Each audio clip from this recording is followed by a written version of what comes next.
Hello, good afternoon, everyone. Hi, I'm Bhagri Shrikinkar, and today I'm here with my colleagues Fatima, Javed, and Akbar to present some insight details about CSR strategies that is used by Akzo Nobel organization.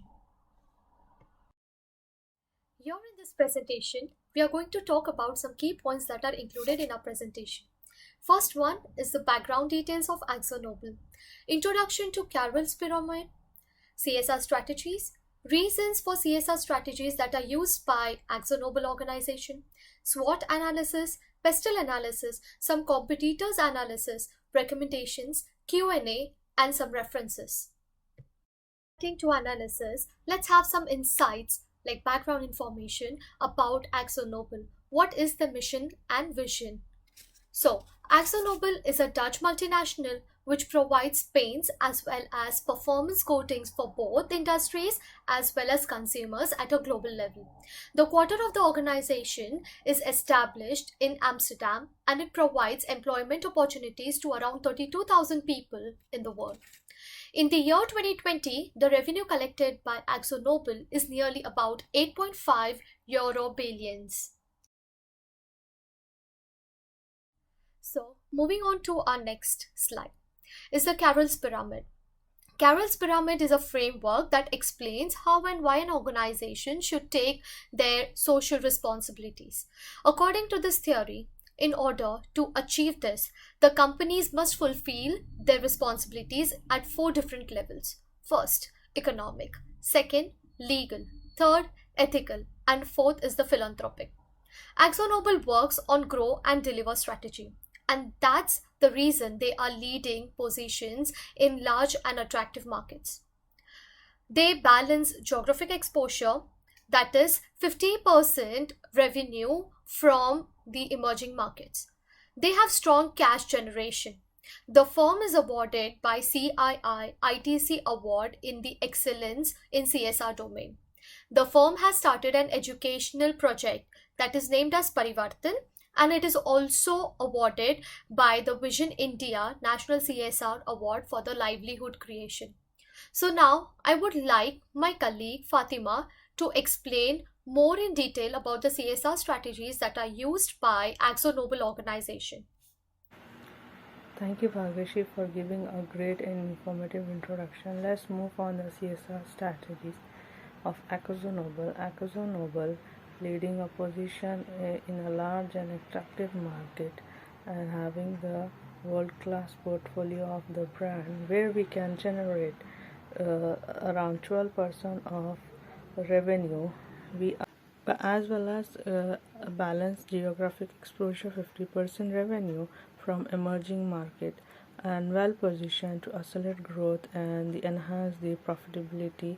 And if we look at the grow and deliver strategy of Akzo Nobel, is a balanced growth with the further profitability improvement, and also the goal of Akzo Nobel is the front runner both in the terms of size and performance.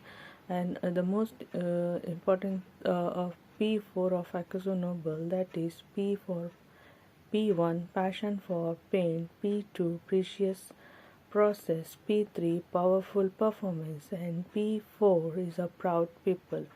Akzo Nobel also known for the bringing women culture into the organization and expanding diversity and inclusive network in the people aspects.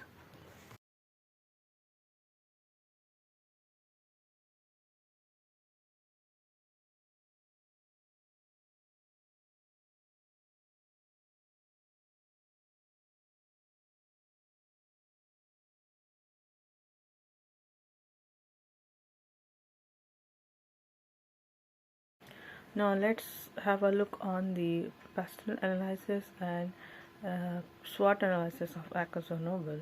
The pastel analysis the political conditions are carefully monitored and decisions are made by to the board of management on the countries and industry segments in which Akzo Nobel conducts in business. If we look at the economic, the strong GDP growth in the developing markets, uncertain change in currencies, and also increase the health standard regarding paints and huge demand for the both new residential construction and repaint segments. And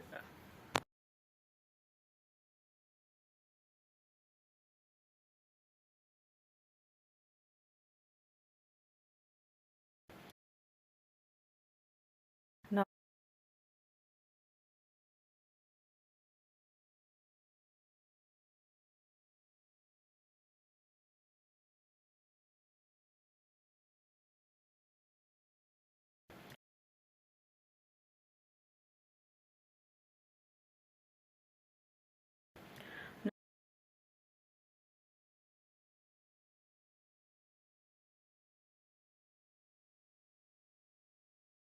now come to the SWOT analysis. The SWOT analysis of Akzo Nobel is now come to the SWOT analysis. The SWOT analysis of Akzo Nobel is the largest company for global paints and coating, and as well as it has the opportunity of the reduction of carbon emission.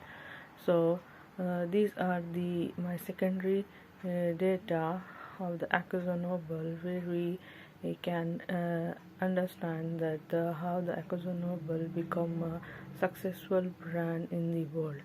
And I next over to my colleague Syed Akbar for the competitive analysis. Thank you.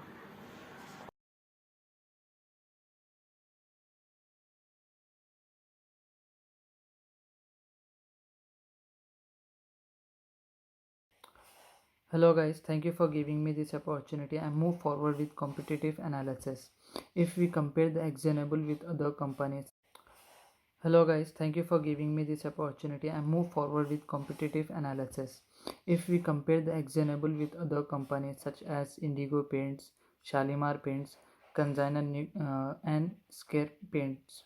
The background of example chemical manufacture industry revenue is 8.50 billion in 2020, whereas Indigo Paints chemical industry revenue is 75 million, whereas consign uh, nuclear background is 20 in 2020 chemical manufacture industry revenue is 660 million. Not only this but also about product CSR strategy and reasons of good and bad. Example has a parivaric education project.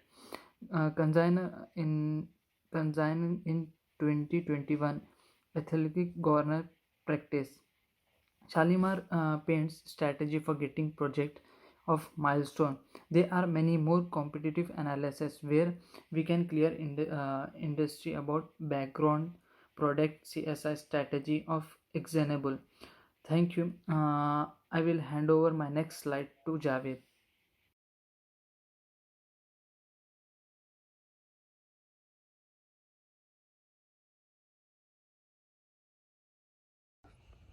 Yeah, thank you so much, Akbar. That's a great information about the competitor analysis. Yeah, thank you so much, Akbar. That's a great information about the competitor analysis, and thank you all guys for giving the useful informations for the organization. And here we are reaching the end. So here I'm gonna give some recommendations which the organizations need to be followed for their strategies. So here comes the first point. The first point is about the company's employment. So the safe working environment here tells about the safety of the employees, both physically, where they will need to be for the use of safety measures and to follow protocols to avoid any accidents. So the flexible working environment here tells about the flexible choice of time to work. So the organization should focus on safe as well as the flexible of working environment for the employees. And the second point is about avoiding gender discriminations by having a good ratio of both male and female candidates. By having more female candidates, the voice for them can be louder to avoid any harassment and discrimination from they can employ from the 30 percentage of from 30 percentage of female employees to more on the top position. So the third point were about the company's policies where underage labors are eliminated and strategies followed while choosing employees to have more experienced and efficient hours to save the time and money. So here we are going to see the next slide of question and answer.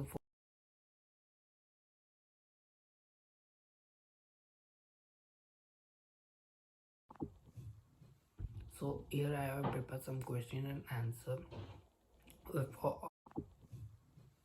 So here I have prepared some question and answer for how Akzo Nobel improve for its CSR strategies and who is the better competition for the CSR strategies and why. So first we are going to see how Akzo Nobel improves its CSR strategy.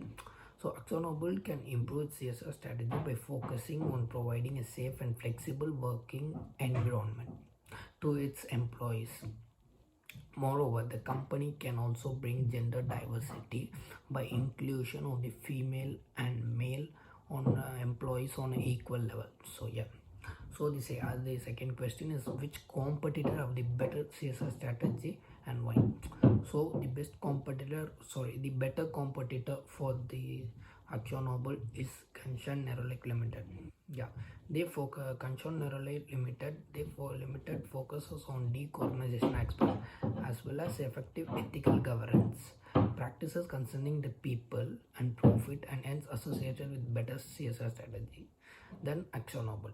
So the company has positive impact on the stakeholders and hence leads to increased sustainability and profitability. So yeah guys, and thank you so much, and I'm finishing my topics. So thank